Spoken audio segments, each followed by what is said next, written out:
bathukhumala umntungwa umbulazi umzilikazi kamashobane wena wadla umuntu wamyenga ngendaba udonda intombi ngesizulu.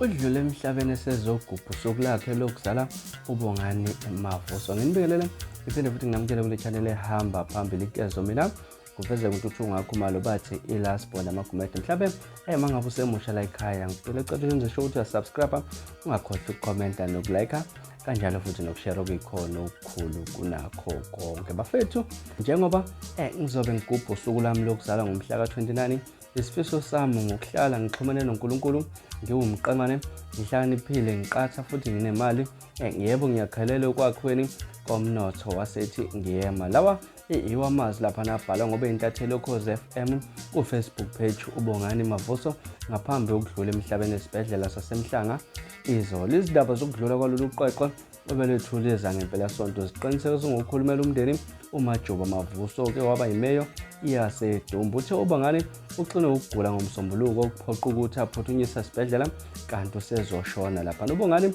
ube intatheli enohlonze yake yaphelezela ube ngumengameli wezwe umnumzane Jacob Zuma futhi wakhiphela eshashalazi nomntwana wakaphinda ngene inkosi Mangosuthu Buthelezi nomengameli uCyril Ramaphosa. Ubengagxilile kakhulu emtatheleni kuphela nasemculweni ubebamba iqhaza njengoba avumbulela inqwaba abaculi abaningi ukubala kubona uZama Hadebe, uVusi Ngcobo kanjalo futhi noZakeni Shangashu. Bebuye abe ngusonkondla abhala inqwaba ezincwadi okukhona kuze incwadi ethi The-Undying Spirit of Dead Men sibuyela ezipandeni inkasa yenjulane nethi izimbali zemfolodi. Incwadi ayihlela ethi izitombi zengcunce igcine isifundwa eyunisu bezishaya isifuba ngokuthi akabhaleli indlala kodwa uqhutshwa uthando lokubhala ngomlando wakwaZulu. Kuma-albhamu ahamba emhlabeni abaqophile kukhona i-albhamu ethi African Giant ne-Story of My Life. Usungule inqwaba emkomele ezindonda futhi wavumbulela ikhono ezibongi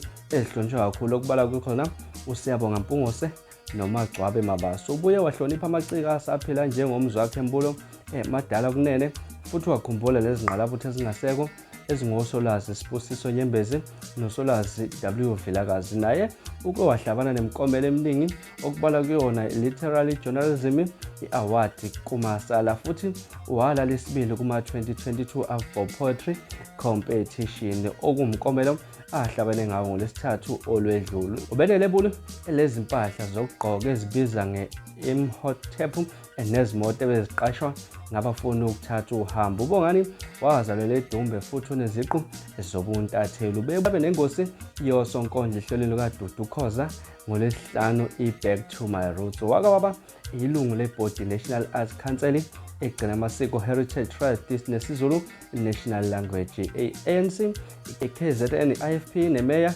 iyasethekwini umnumzane Mxolisi Khawunda bekuyibona ebadlulisela phana amazwi enduduzo ke laphana ekuze kwashaya isikhathi sokushicelela laphana zingakabi khona ezinye inhlelo esezitholakele ngokuqhulwa okanye ngokudlula emhlabeni kwaleli qhawe. Nathi bafethu sirede inkezo laphana sithanda nje impela ukudlulisa amazwi enduduzo emndenini laphana nasehlotsheni kanjalo futhi nabangani bansizwa uBongani umfoka Mavuso obedume kakhulu lapha emsakazweni uKhozi FM engaqhaza eliningi nje athe kulibamba emsakazweni uKhozi FM. Bafethu uzona indaba esinethulela zona namhlanje ezingekho mnandi neze kodwa nje inkosi iyazi ukuthi kwenzakalani. Bafethu nibe nosuku olundi ngekhohla subscribe nokulike kanjalo futhi nokushare bese nangilandela ku Facebook @redinkezo nisiphathe kahle nibe nosuku olundi ngithanda kakhulu.